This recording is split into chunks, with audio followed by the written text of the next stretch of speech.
Hi, welcome back for another episode of Making Action Happen. I'm Sara Blackhurst. I'm Brian McCain. And we've also got Micah Espinosa with us today. This is the inaugural, I guess inaugural is the right word, in our brand new studio. We're still working out some of the kinks, but you'll see that we have a new table and chairs, and we're all set up, and we're looking super professional now.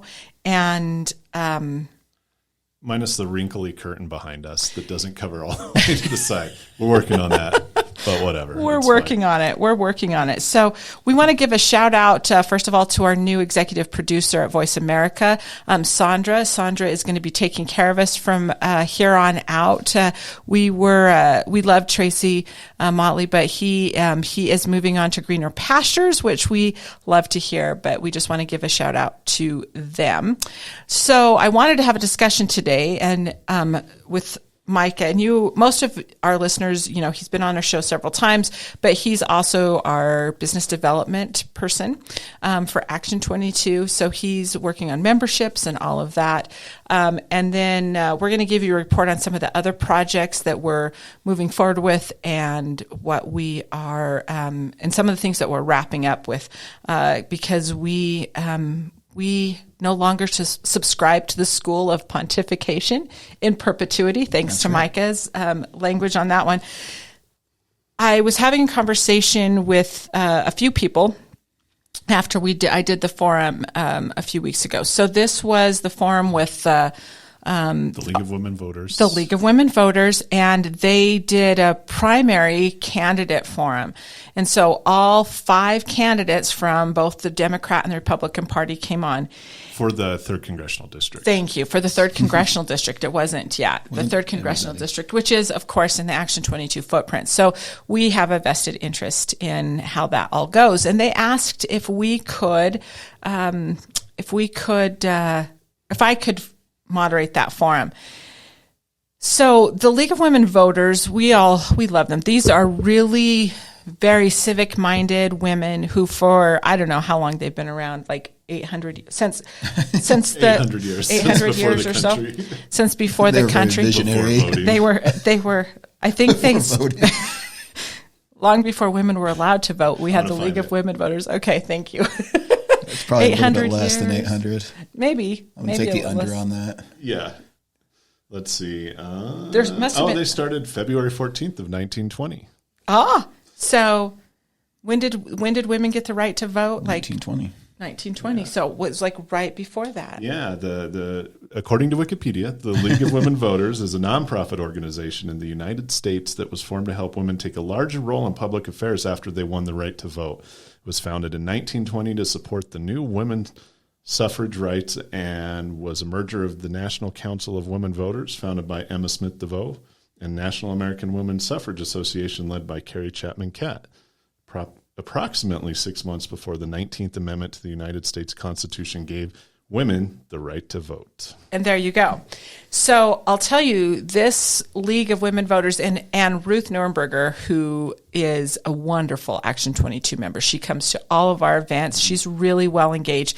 She reads everything we send out. She comments on every post. She's very, very engaged, and we adore her. And these women were amazing that we worked with, and let's say they're very detail oriented. So they went through every possible scenario. We did several practices. It was, we kind of make it up as we go around here. We're kind of flying by the seat of our pants all the time. These women were not doing that.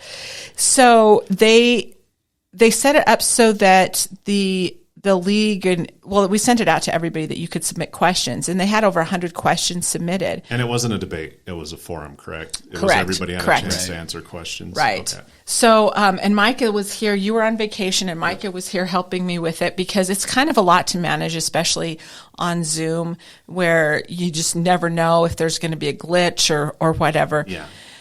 And so we wanted to run a really tight ship on it, just kind of in honor of the league. So I got the list of questions, a couple days ahead. There were 4 questions that were sent to the that were sent to the candidates, and I think you can still watch it on the league's website and on Facebook as well. But they had these questions, and then they had questions that the candidates didn't receive. Well, I saw the list of questions. They whittled it down to, they had removed some that were maybe duplicates, or if they were, attacks on a candidate, and all of the due diligence that they do with that. As I was reading through the questions, it struck me that the things that our members and our folks talk to us about all the time weren't really on there except for water. Now, we do a deep dive on water, on policy, on all of those things. And so and then somebody said something to me afterwards about that there weren't some of those questions that they expected to see, and that... So what kind of questions? Like the attack questions or the controversial questions? Is that what they were? No, they were. The question was, why didn't we talk more about water? Why didn't we talk more about ag? Why didn't we talk more about the economy? That was the big one. I thought for sure we're going to be talking about inflation, the price of gas, and how that's going to affect seniors, all the things that we think about. And they did talk about Social Security, I think, or is it Medicaid? Medicare, they something. Briefly talked about Medicaid. Something, but it wasn't the things that we hear about constantly. So the person who pointed it out, who's a member and who's on our board and so forth, said that they felt that I had a responsibility to follow up and talk about some of those things that didn't get talked about that night.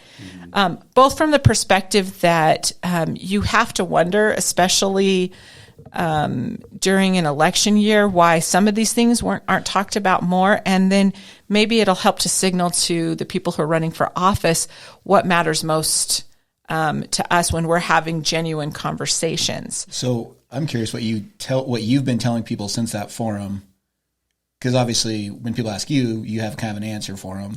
I want to know what you have been telling people, and I'm sure it varies out in this audience as well. But yeah, so it's a great question. I've been telling people that I've been using a cop-out, that they weren't questions that were submitted, that I had nothing to do with the questions, actually, that it was, these were questions that were submitted.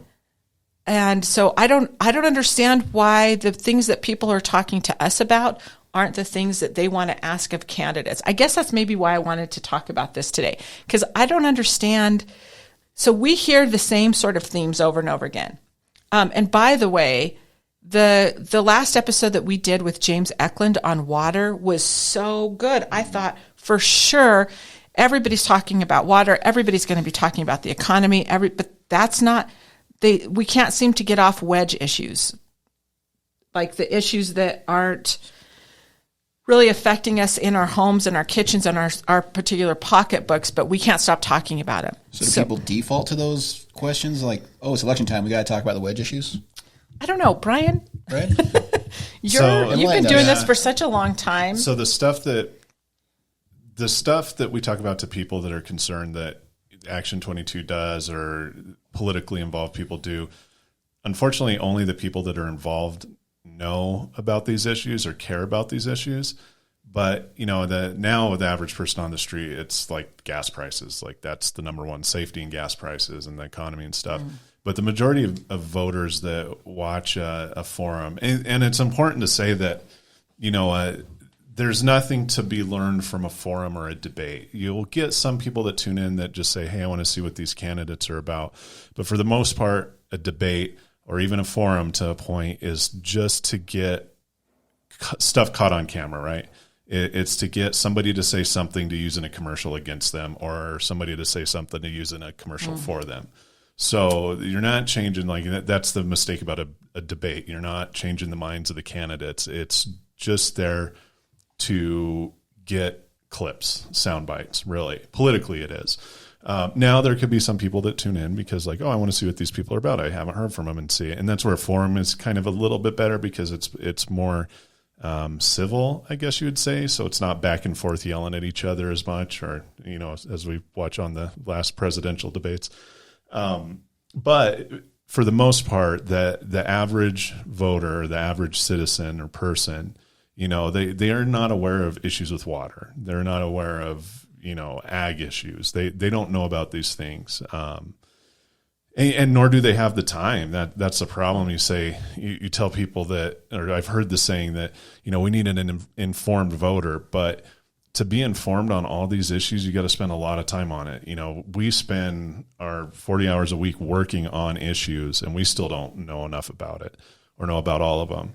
So to ask the average person who's working a job, maybe 2 jobs, has kids in their life, they're not going to be as informed because they just don't have the time or resources to spend on looking up these issues and researching it. So that's where you get a lot of the, like, why didn't you ask this question? Like, well, why didn't you ask about their tax returns or something like that? That's what the normal people that's what's in their mind when they see candidates. But I would like to see forums and even debates, like, specifically around these issues. Like, what if you had a debate on water in Colorado, like an hour-long debate between the candidates on just water or just the economy? Like, okay, here's the deal. Like, the economy's broken. How are we going to fix it? Here's an hour, go. And then back and forth. But again, debates, forums, public spaces where you see candidates talk and argue with each other, the primary reason for those that they agree to go to them is just for sound bites on their opponent or themselves to use in a hit piece or a mailer or a commercial or anything like that. And you'll see it, you always see it, like in 2017, so-and-so said these words at a debate, right? Stuff like that. Yeah. That's my soapbox. Well, I think it is a lot of just like the underinformed stuff, because yesterday, the day before, I saw a thread on social media where someone was talking about Lake Powell and like how Lake Powell's changed. And someone said, well, what's going on in Lake Powell? And the response, and so to us, we say Lake Powell and it like triggers a whole bunch of water issues. The response was, well, they found a bunch of dead bodies, so just regular Vegas stuff. Yeah. That's what's going on in Lake Powell. Wait. A candidate? That was a candidate response? No. This was your informed voter. My informed voter. Okay. So it's a lot to ask. What both of you are saying, it's a lot to ask them to think about the same questions that I would think about. Right. But also, to be fair, the League of Women Voters and a lot of these organizations, and some are political, some are on the right or left or whatever, they'll put out kind of like the Colorado Blue Book. It goes through and explains each issue that's on the ballot, the positives, the negatives, and then the pro people, like why this is good and why this is bad. So it's really good to see organizations like the League of Women Voters that take the time to research some of this stuff so you can get it in the hand. So I don't have time to research all these policies. Let me go to this guide or guides, and it says, oh, this candidate believes this, and this is their stance on this, but they're against this, or whatever. Right. That's why this is the forum that you hosted is important, because it adds more information for them to get out and disperse. They have the time to do the research. We have the time to do the research. If somebody comes up and asks Action 22 about a bill, like a water bill, we could sit there and be like, okay, here's the deal. Like, this is what it'll do. This is what it won't do. And this is why we were in favor of it, or, whatever. Right, we took a position this way. But here's all the information on it. So make your own informed decision from that. And then that person doesn't have to spend like 78 hours researching the history of water law in Colorado or something. So are you saying we're resident experts on some of these issues? We are absolutely not experts. But we know more than most on a lot of the issues. I don't think anybody's an expert on it, even the people that write these bills. I don't think even the experts are experts. I don't even know if James Eklund would call himself a water expert, and he's one of the top water people in the country. But we are informed, and James Eklund is very informed on water. Yes. We're very informed on these issues. So it's kind of, I don't know, it's like, what's the term, like hubris, claiming to be an expert on something or something like We love that word, hubris. So I was sitting there and I was thinking about some of the questions that were asked and some of the questions I wished we were asked. And I've done a couple of these forums now, and I always sit there and think, I wish they would just sit down. If somebody would sit down with the three of us and ask us these questions, and how, because we're so solutions driven, like everything, like how do we solve this? How do we figure this out? How do we, rather that's just our approach on things. With a little touch of hubris, and that we would be able to figure any of it out. But, so I wanted first to ask you, like in the last week or two, so as you're talking to new members, prospective members, and as you're talking to your veterans community for all of those, I wanted to see first if the lens, I don't know what it is, the filter through which I'm hearing some of these things is the same as you guys. So what's the number one thing that you're hearing from members? Like, what are their big concerns right now? The biggest concern still for members is that network. I think having people in the rural areas and urban areas who are communicating, knowing who to communicate with, knowing how to bridge some of those existing, I don't know, barriers to communication they've had, or just rebuilding those relationships. No. So people come to us a lot to help guide them in who they need to be networking with. No, that's really true. That's really true. And that works both ways. That's urban people coming and wanting to connect better with rural, which is happening a lot, but rural trying to have their voice heard in an urban space.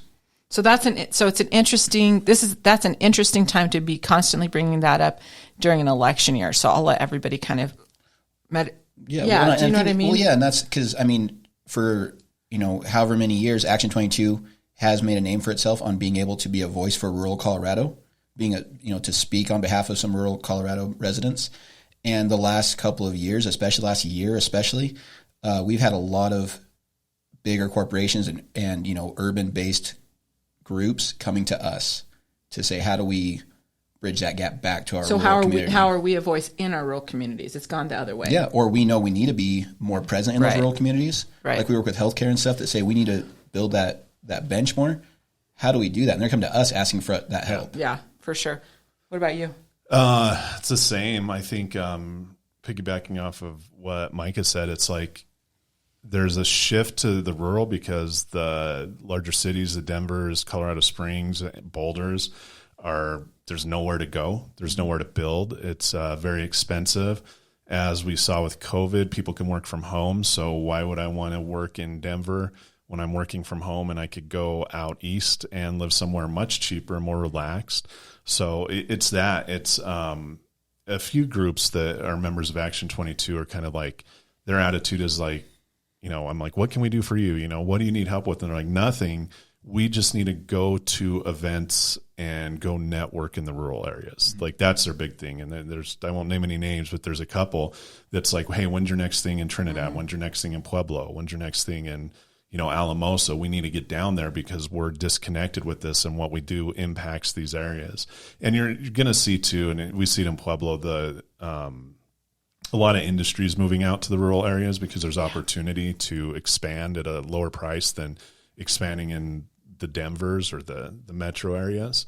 But at the same time, dealing with some of these healthcare groups, these veteran groups and everything, it's like, we need help. Like the rural still needs a lot of help because they're underserved medically. We've talked about on the show a million times, but the possibility of these small veterans clinics, these CBOCs, I think they call them clinics now. I don't think they call them CBOCs. So CBOC is community-based outpatient care. Now they just call them a veterans clinic. There's possibility that these are shutting down and some of these urban areas are like freaking out over it. And then also like all these doctors and nurses are retiring because for the most part, these areas don't attract the younger group of physicians or healthcare workers. And that's scary for these rural areas right now. A lot of the people there can't drive to Pueblo for a medical appointment. So that's some of the concerns. But, on the flip side, we are seeing that some of the larger, even in healthcare, they're asking us how can they get into this market in the rural side because they see that rural is expanding, and I think it's going to continue to expand in certain areas. I think some areas and some towns are slowly going away, and unfortunately we're seeing that in some areas in ours. But in others, we're seeing growth, like Fremont County.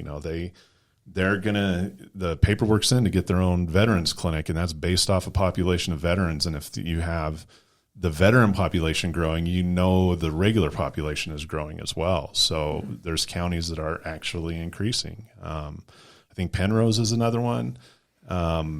There's areas like even Westcliff, where there's people actively looking to move there. There's just nowhere to move right now, and they have some issues. But then you go towards like the out east to some of the towns, and you see people moving away from those areas. So, well, and we're hearing, I think, from a lot of, and these are members too, but they know it's some of this growth is going to happen in some of these areas. And so that's, I think, maybe that concern with the water and how do we do this growth? How do we do this in a way that's sustainable and manageable? Because that's, now that you say that, I'm thinking back to phone calls that I've had even the last week or two where we've had a member who said, I need to know, we're looking at doing this. We don't know what the pitfalls are. Who can you connect me with that could help us kind of navigate this? And it's a growth issue for their community. So, no, what you're saying is exactly true. But again, I'm not hearing candidates talking about that. I'm not hearing, and maybe it's because the question hasn't been posed to them, or maybe that's, they're just trying to get through an election. So you have to play the game to get to that place. Right. But I would love to hear them talk about some of the things that we hear about all the time. Well, and outside of what Brian was saying, where we actually have a debate based on water issues in Colorado for an hour, do you see another way to get those questions answered in a reasonable way? No, because generally when you have a candidate run for office, and this goes to the state, local, and federal level, that one practice they always say is like pick 3 issues to go on. Yeah. And usually those 3 issues, you got to be able to explain them in a minute, in less than a minute. So it's like, hey, I care about water, I care about the economy, and I care about safety. Or, you'll see schools, they'll say education, school choice. We need to bring school choice back. Number 1. Number 2 is safety. We have a lot of crime. We need to fix that. We need to be tough on crime. It's like, okay, that's more complicated than that. And then, water. Colorado's water is Colorado's water, and I don't know why we're shipping it to California. Mm-hmm. Those are the type of things you're going to hear when it comes to the issues. Now, when you get one-on-one with a candidate, that's when they can dive into it. And I've told a few people that because they were complaining about like, hey, this guy or this girl only says these things. Like, I want to know how they actually feel on this. And I'm like, okay, so that's when you go to like a fundraiser or a meet and greet with the candidate and you engage them and you talk to them for 10, 15 minutes about this to see if they really understand it and if they do have a solution. We're going to see this all over. It's going to be, especially on the federal and statewide candidates, it's going to be like, well, our education system is broke, because they always say that. It used to be our healthcare system is broke. And they're going to say like crime, like there's more violent crime, or there's too many guns, or there's not enough guns. You're just going to hear that with no solutions in it, because they're just saying these things to get your vote. So you can somewhat connect like, what, I'm pissed off about crime. It is our water. Why are we sending it to California? And you know what? Education does suck right now. They need to do something different. I'm going to vote for them.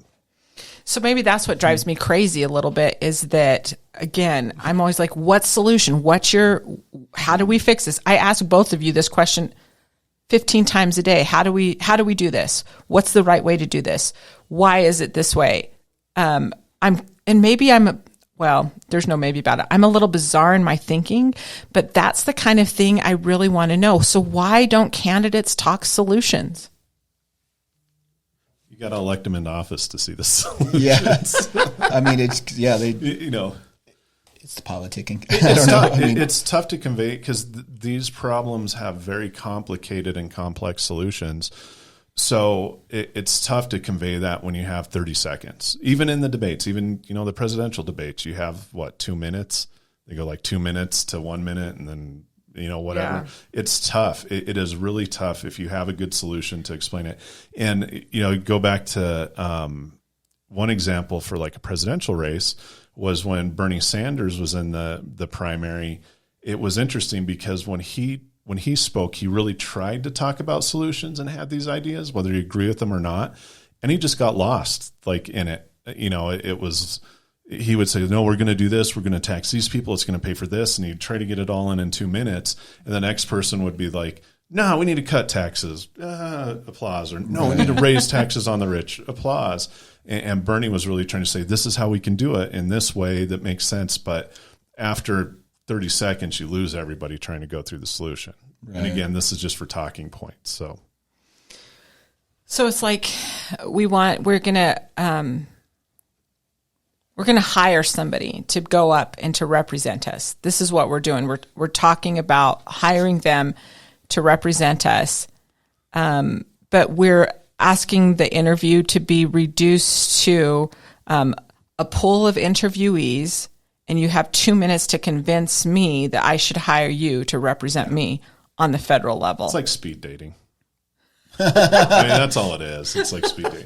But then the idea too That's is great. That's reassuring. That's kind of why I like Works out usually. on the House side in Congress. It's like their terms are only 2 years. Like they run and they're up for re-election every 2 years. And kind of the idea with that is so you can see if they have solutions that work in those first 2 years, and if they don't, get rid of them. Senators, 6 years, they have a little more time. But if you notice, senators, when they start campaigning, they really dive into it more. And on the House side, it's more about talking points and getting people fired up. Because once you're in the House side, like you have 2 years, so like the day after you get elected, you're campaigning for the next one. So you really have to show some results or connect with the people that elected you, that they like you, or you're out in 2 years. The Senate side, again, a little safer, and they could do a little bit more and have a record that they could stand on their next election, which makes it hard for an opponent to come in against a senator. If the senator's done good and has a decent record of passing legislation, it's hard to argue that, especially if you don't have a voting record or if you have a different type of voting record in your background. So, but then again, if a senator screws it up for 6 years, it's really easy to say, like, look at what they did in 6 years, right. They're out. So that's a little more interesting.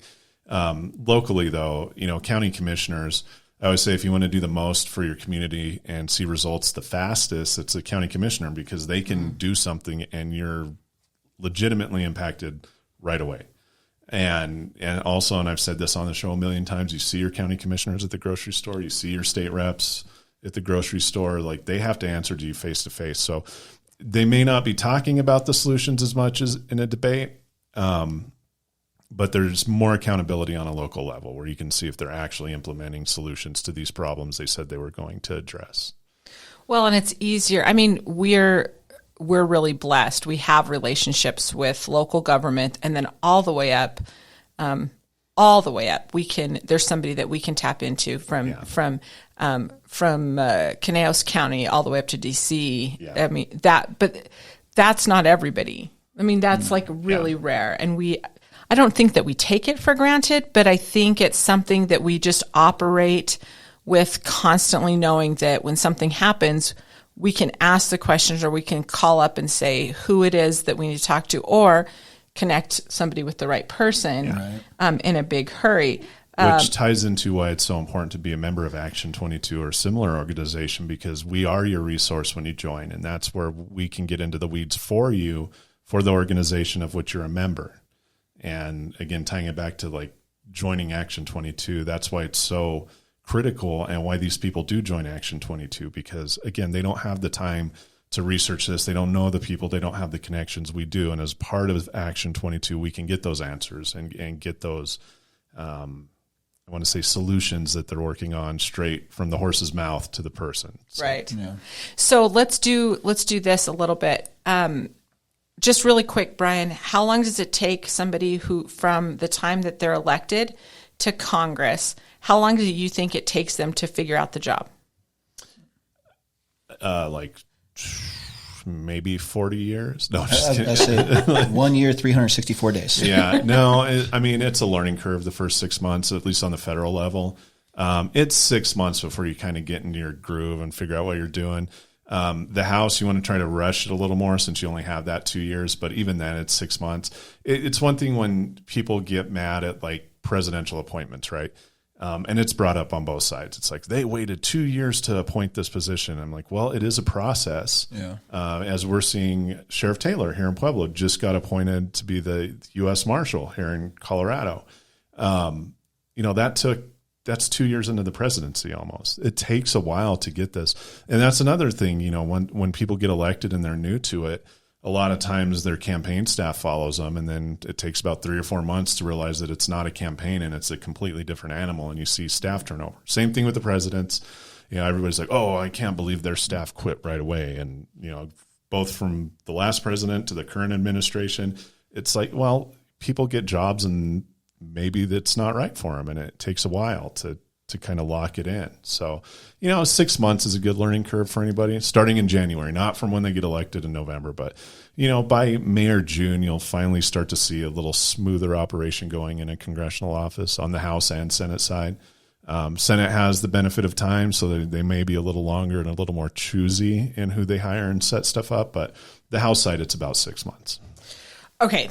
So we're not exactly setting these guys up for success. So if you're hiring somebody, you want somebody that's going to be a good fit, but then you want to give them all the tools that they could possibly have in order to do the job right and to make the right decisions. There's a certain amount of there's onboarding that's done by an employee, or it's done by an employer for an employee. And we don't necessarily do that with people that we put into office.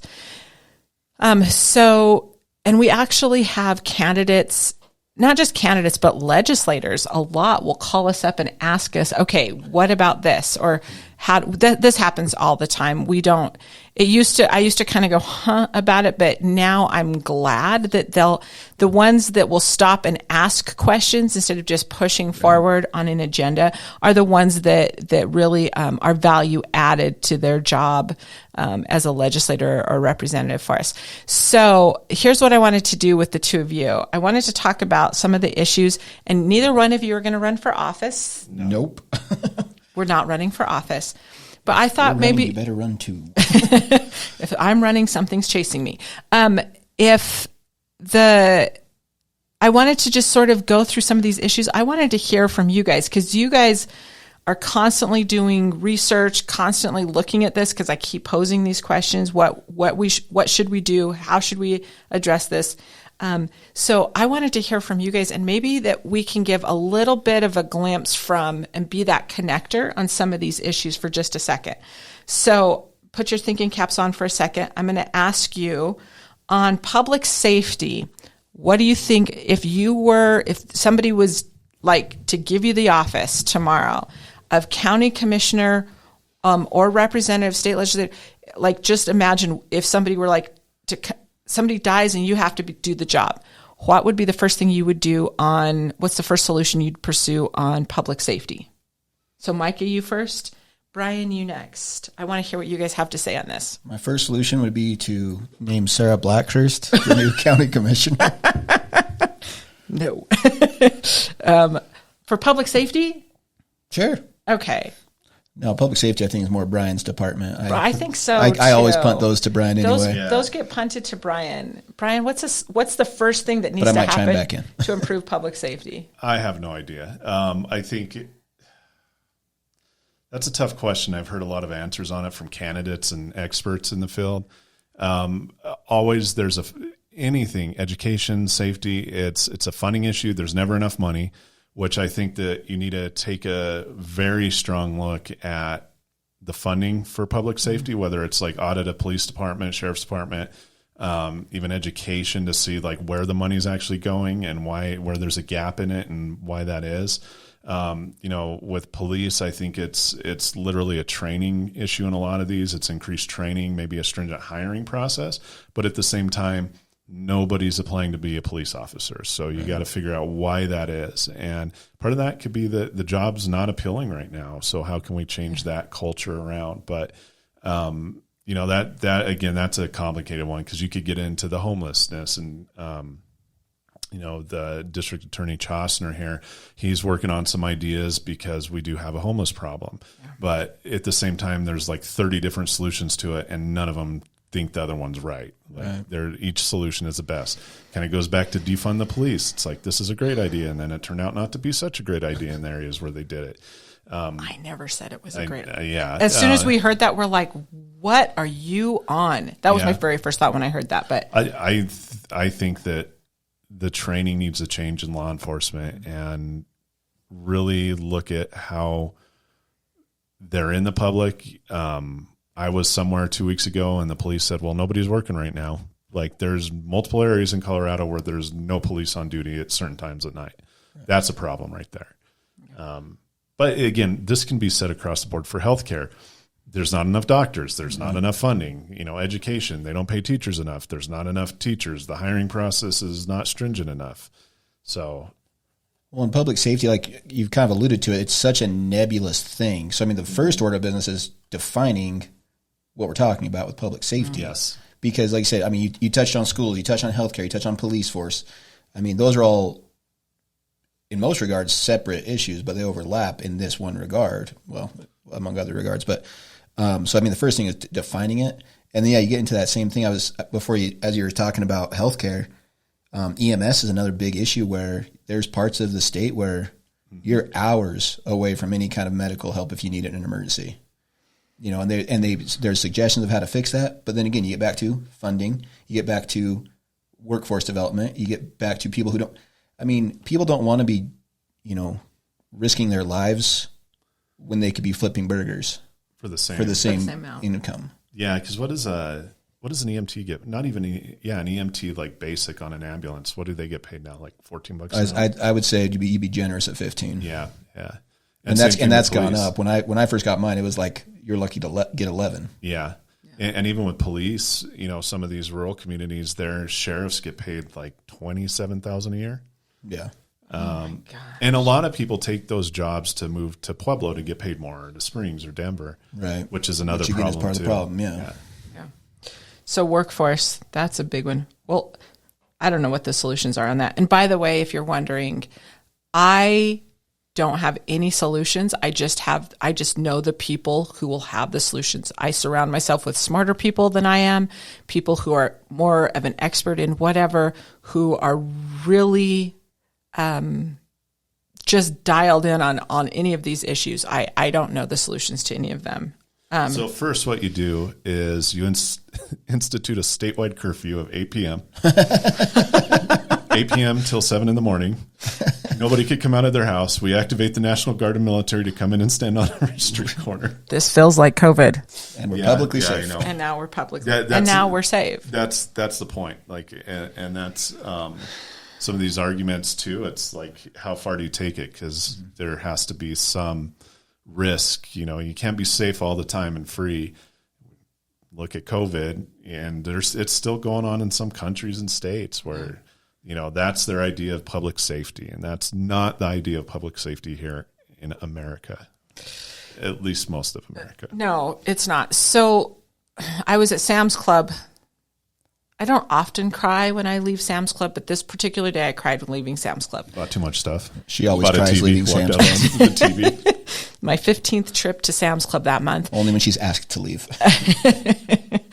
And I cry. I'm standing there and I'm sort of calculating in my head, you know, how you do, how much is in the basket. Because I don't get very good signal in Sam's Club, so I don't sit there and do the shopping on the phone while I'm doing that. Like, they have that. That's pretty cool. But I was looking around thinking, okay, it's going to cost this much. And a part of it was because we live in rural communities, we buy in bulk.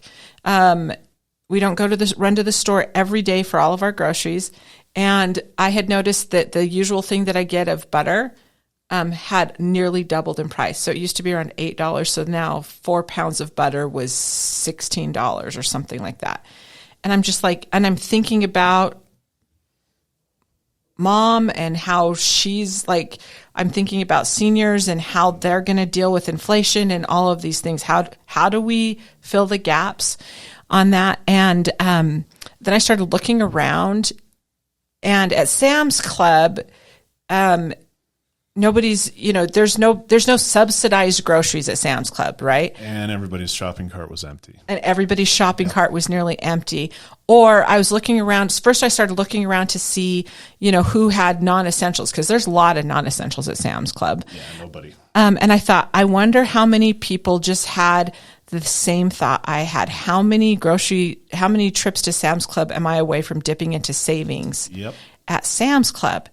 So this was like 2 days before this forum. And then so I thought, oh, for sure, everybody's going to be talking about inflation and gas prices and how are we going to get through everything costing so much? And it didn't come up. Didn't come up. Nope. So first I'm going to ask why each of you, why do you think, each of you think that this is not the number one thing that we're talking about. We don't hear about this. This is not the number one thing you hear on media. This is not the number one thing. Now, when we're talking to people, this is the number one thing they're talking about. But why isn't it that anybody who's in a representative or decision-making position talking about this? There's the really cynical aspect of it is, one, it's politics. And like Brian was saying, there's kind of that rule of three where you have three main topics that you can speak to.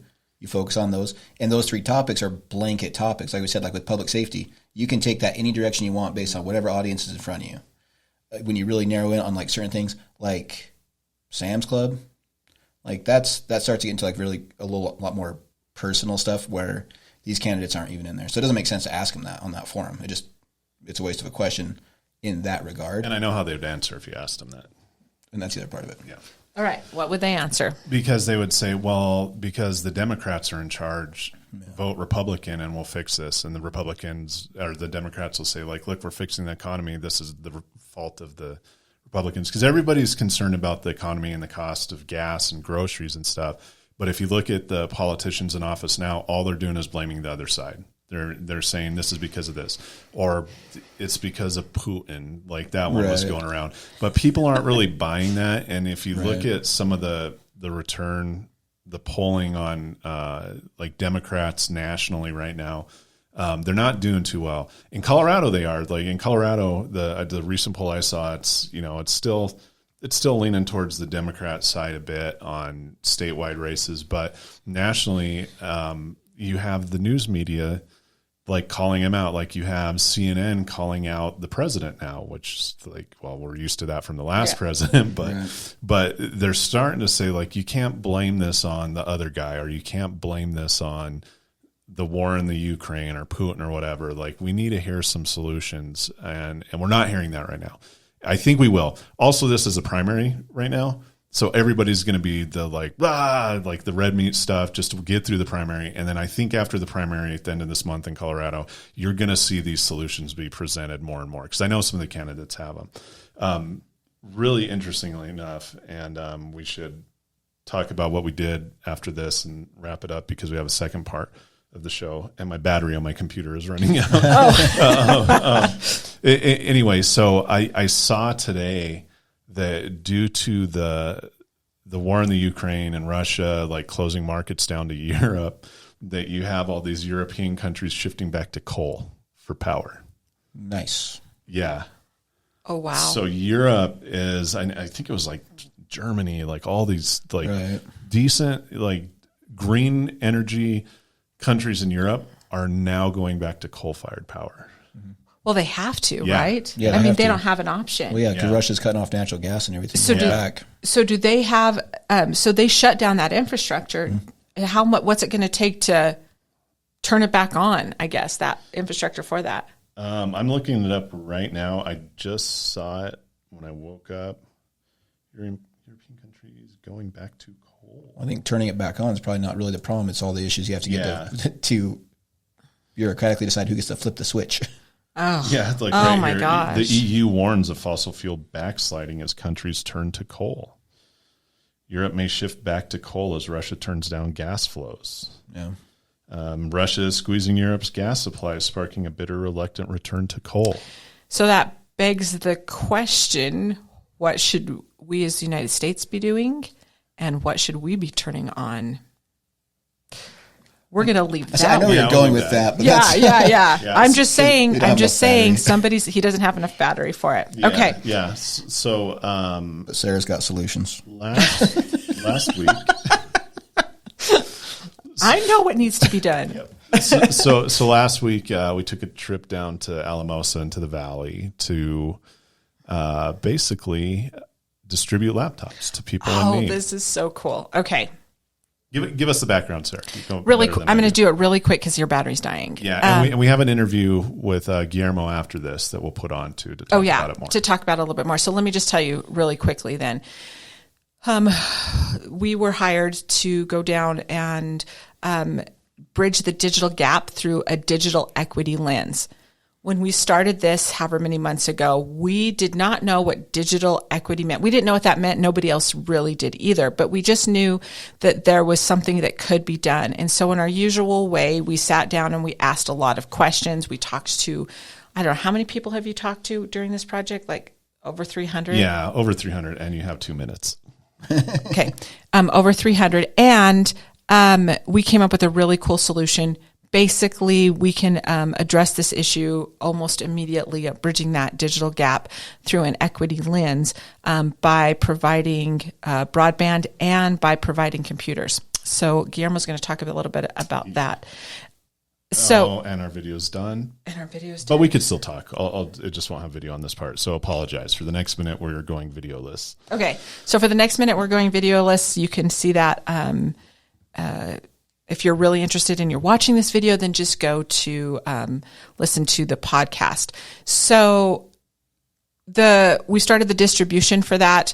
If you're interested, if you're in the San Luis Valley and you're interested in that, we have a team of community champions. Thank you. Community champions who are going to help us distribute those. There's 200 of them.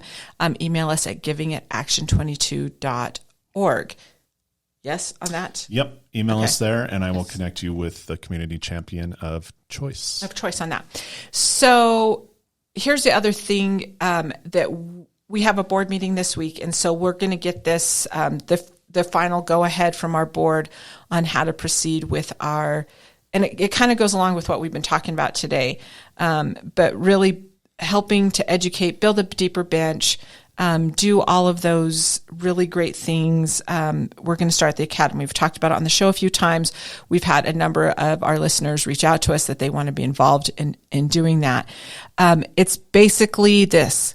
It's going to be 3 parts. It's a 3-legged stool. It's going to be governance, which Brian will oversee the governance policy by me, and Micah will oversee the leadership part of that.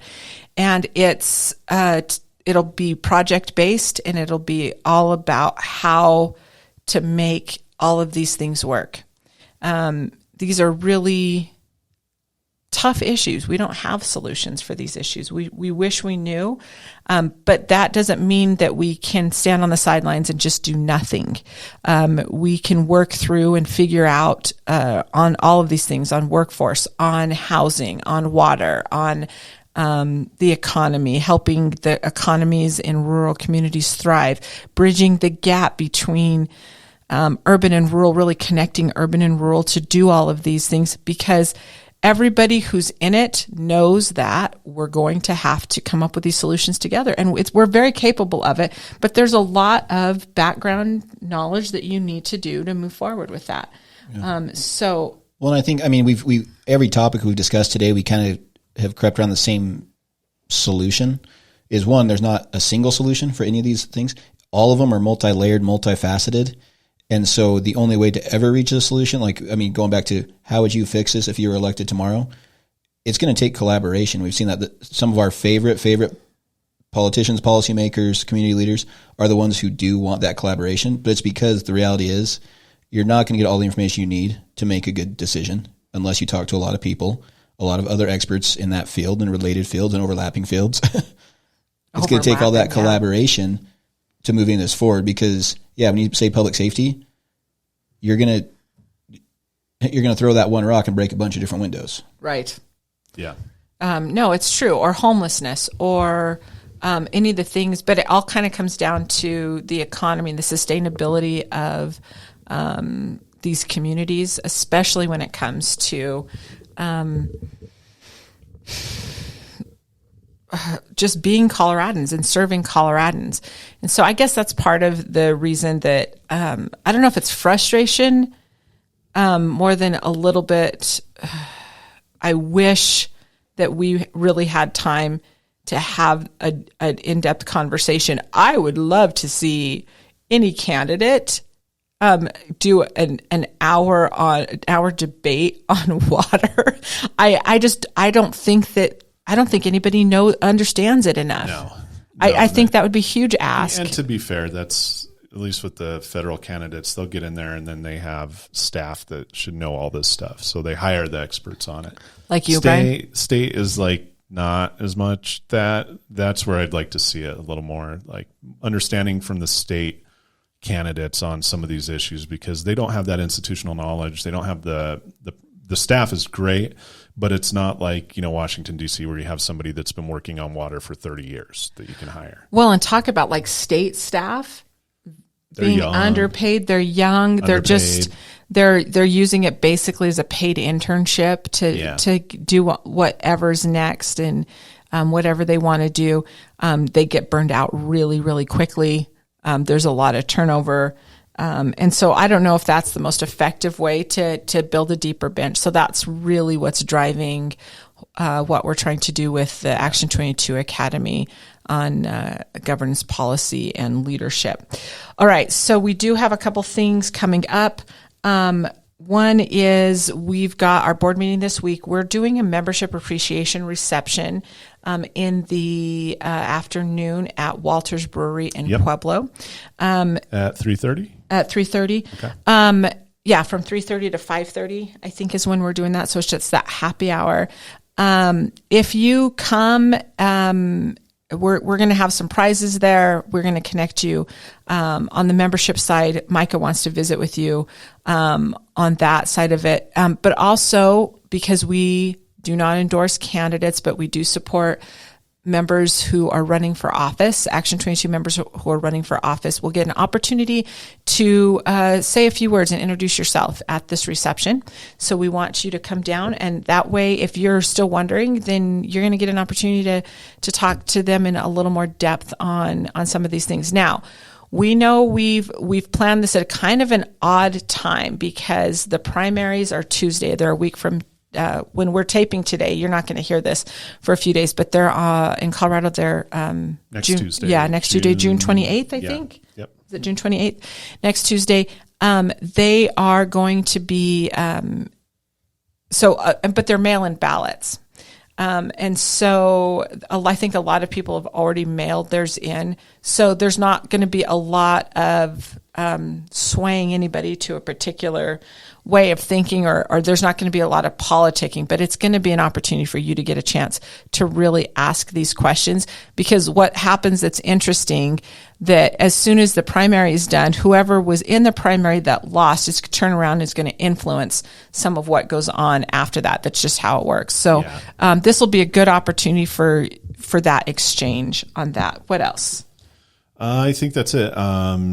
Senator Bennett's staff will be in Friday morning as well. Hopefully this goes up Tuesday. So if you're in the Pueblo area, we're meeting at the downtown where the VSO, the state VSO is based out of, and county VSO, I believe. I can get the address if you stand by me. But anyway, it's a veterans roundtable with Senator Bennett's staff from 10 to 11:30. And then after that, I'll shoot over to the board meeting. So, and then we have that board meeting. What else, Micah? That's it from me. That's it for you? You're going to a golf tournament. Yeah, Mike is going up to Breckenridge to CML tomorrow to hang out with all of our buddies. We were listing off who we know that's going to be up there. And that list got big real fast. That list got big really fast. We have some of our folks who aren't going to be there. But, but while we're saying that, can I just take a second to give a shout out to Gigi Dennis?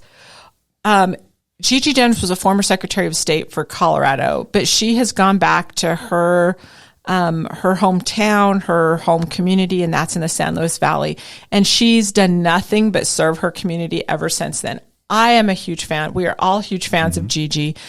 She's constantly trying to figure out how to do all of the things that make it, how to overcome all the things that make it rough to be a local government in rural Colorado.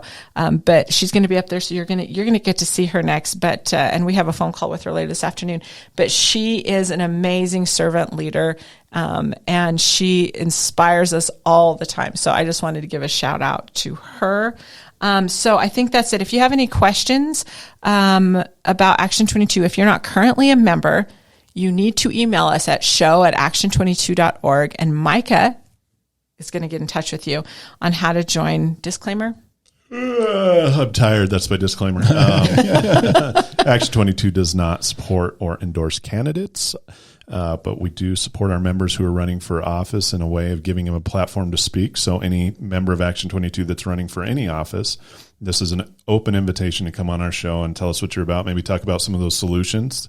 You can take as long as you want. If you want to be here for 4 hours, we'll sit here for 4 hours. You're talking solutions all day long. And then the views and opinions expressed on Making Action Happen do not necessarily reflect the position of Action 22 or its board. The opinions are those of the hosts and guests. So With that, we're going to cut to Guillermo. We're going to cut to Guillermo, but before we do that, Chad Vorthman, I know you're listening, so I need to hear what your solutions are on water so that we can see if they stack up against what James Eklund is saying, and we'll see you at the board meeting on Friday. Thanks, everybody. Welcome back, everybody. I've got Guillermo Lambarri from AT&T. Oh, my gosh. We can start. Cut. Can we start over? Guillermo Lambarri. Just call me Guillermo. Guillermo Lamborghini. Guillermo Lamborghini. We've got Guillermo Lamborghini from AT&T. Sorry. I have to switch sometimes, you know what I mean? Because I have to go from one to another to another. I'm not as fast as some people in this. Totally. Welcome back. We're here with Guillermo, who is a representative from AT&T and also a member of the Action 22 board. And we just got done with a press conference where we got to announce this wonderful, tremendous gift from AT&T for a project that we're working on in the San Luis Valley that expands access to broadband through a digital equity lens. We have been working on this project for the last 6 months, and the gift that AT&T gave us of 200 laptops to be given out throughout the San Luis Valley was one of the big first steps in actually delivering on a promise to expand access to broadband in the San Luis Valley. So we wanted to have Guillermo talk about it and talk a little bit about the program and how AT&T is doing this and why and all of that. So thanks for being here. Sure.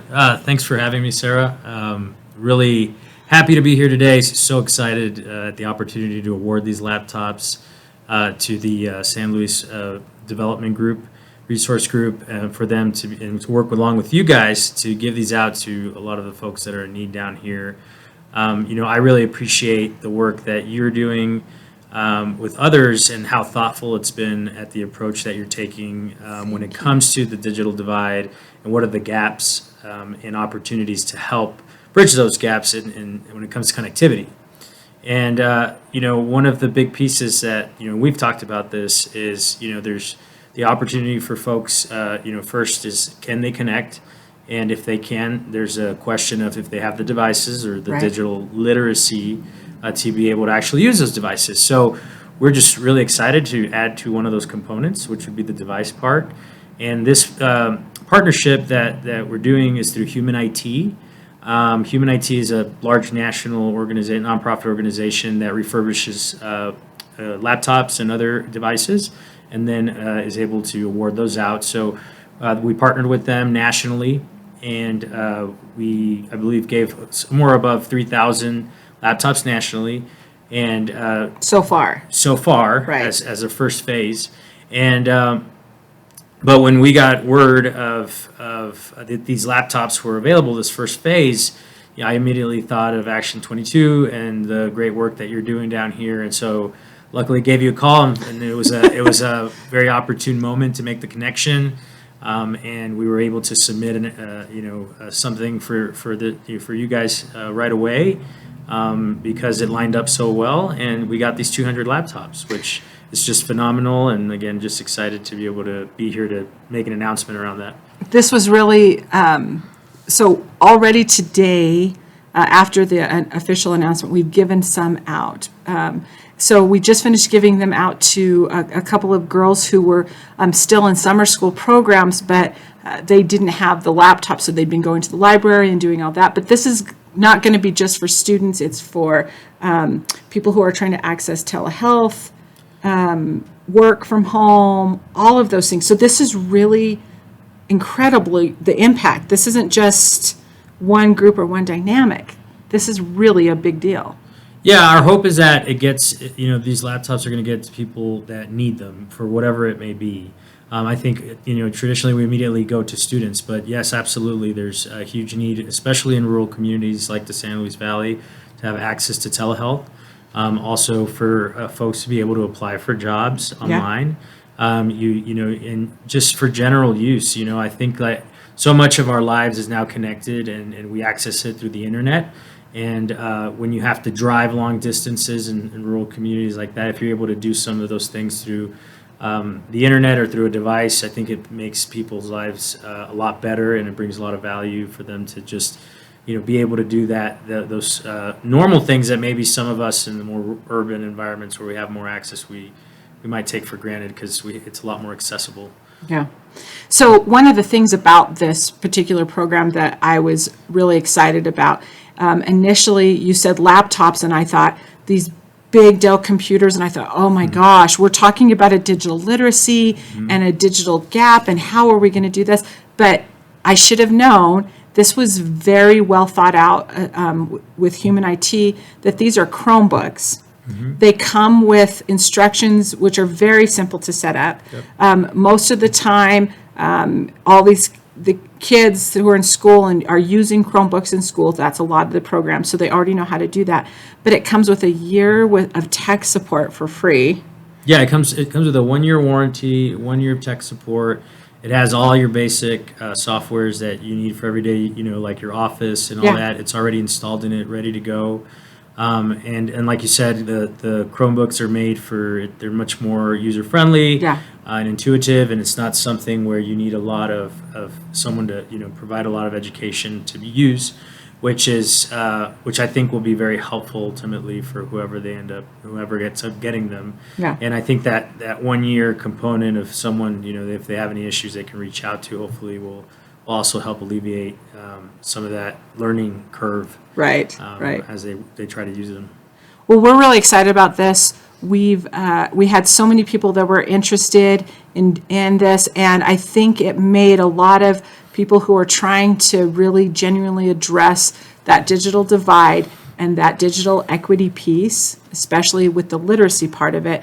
You can give broadband away, you can do all these other things, but if you don't have a device, like, what difference does that make? And especially as we see people trying to access benefits, or even trying to register their kids in school. A phone is great, but there's a lot of things you can't do specifically with that. So we're really excited about this. So just really quick, I want to give a shout out to your boss, and then the AT&T team who've all been involved in trying to get this done. So Roberta and all of them. So Roberta Robinette is our state president. She's from Pueblo. She is. She's wonderful. She is our leader here in the state of our external legislative affairs teams, and I'm on her team as her state director. And then Timmy Aguilar, who is our public affairs lead, and she leads all our public affairs efforts for the state. So she really helped us in pulling everything together and worked with you directly to make sure this announcement came together this week. And so she's very instrumental in making these sort of announcements and things happen. So really grateful for all of them and the work they're doing. Well, thanks, Guillermo. Thanks for coming all the way down here to do this, to be a part of this, but also just your involvement. I know that you're involved with other organizations like Action 22, but we value you so much on the board, and that you're listening and that you're engaged, and see what a tremendous impact just doing that part of it has made. You've got to feel proud of this. No, yeah, I think it's exciting when you're able to connect the dots, right? And I think I'm going on 3 years as part of the board here at Action 22, and just being able to leverage the relationships and the connections for such a positive cause, and something that's so well aligned with what AT&T does. We've in 2021, the company globally or nationally committed $2 billion from 21 to invest from 2021 to 2023 to help bridge the digital divide. And this is just one example of the way that we're trying to do that. But yeah, I mean, it's all about being able to recognize the value and the relationships that we have. And for AT&T, Action 22 is an extremely valuable relationship. we recognize the importance of it. We also recognize how important Southern Colorado and the 22 counties you represent are to the state as an entirety, and the value that brings. So that's why we're here. That's why we thought of you when the opportunity came up. Thank you. So we're excited that we're finally here and the laptops are here and we're they're ready to rolling. start Just things. really quick before we jump off, will you talk a little bit about FirstNet? It's unrelated to this this gift today, but really FirstNet is a very, very important component in how we operate in especially rural communities. So we talk just really quick about FirstNet. Sure, absolutely. So FirstNet is a program that it actually started back in 9/11. So after 9/11, folks in the public safety community recognized that there was a lot of network and communication issues around that incident, that tragic incident, and recognized that everybody was trying to speak to each other on different radio waves and on different systems, and so there was not an ability for all the agencies involved that were responding to communicate. So at that time, the FirstNet, after that was recognized, the FirstNet Authority was created under the Commerce Department. And what they decided to do, this was a national group who made up of public safety experts and actual public safety people that are out there every day responding to Right. incidences. And they decided that the best thing to do was to build a nationwide network that was dedicated primarily and solely to first responders. And so this is a contract that 2017 AT&T was awarded. We had to go through an RFP process, and it's a 25-year contract.